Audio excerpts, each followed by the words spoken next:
Bu dunyoda hamma narsani pul hal qiladi. Sevgini ham, do'stni ham, aka-ukani ham puling bo'lsa zo'r joyda yashaysan. Puling yo'q bo'lsa hech kim seni hurmat ham qilmaydi. Pulga xohlagan narsangni sotmasang bo'ladi. Baxt bu pulda. Adashyapsan. Haqiqiy baxt pulda emas. Da 2025-yil mana shu sanada sen bilan ko'rishamiz. Bor boyligimizni bir-birimizga ko'rsatamiz. Shunda ko'ramiz kim baxtliroq, kim boyroq ekan. Kelishdik. Shuncha yillar davomida men o'z biznesimga asos soldim. Bastrak kompaniyasidan traklarni xarid qilib, bir nechta kofexonalar, kichik-kichik ovqatlanish shoxobchalari ochdim. Biznesim gullab yashnashida asosiy sabab mana shu bejirim ko'rinishga ega bo'lgan qulay, biznesni tez gullatadigan traklar katta sababchi bo'ldi.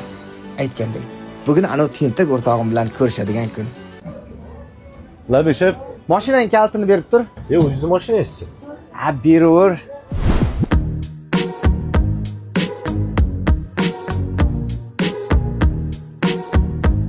Voy mashinasini.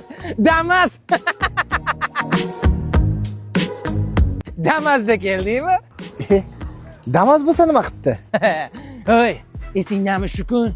Men senga nima degandim? Men sendan baxtliroq va boyroq bo'laman deganmidim? Ko'rib qo'y. Naqd $1 million.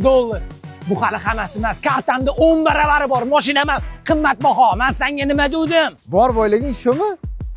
Unda men sendan boyroq ekanman. Nima? Qani ko'raylikchi. Hozir.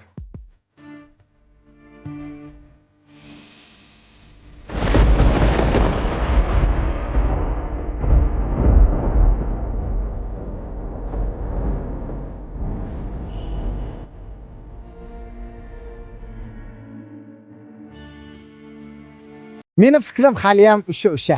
Haqiqiy boylik pul yoki qimmatbaho mashinada emas, balkim ota-onangning borligi va farzandlaringning sog'ligidadir. Menga o'xshab haqiqiy boylik pulda emas, oilaning borligi va xotirjamligida deb hisoblaydigan insonlar juda ham ko'p. To'g'rimi?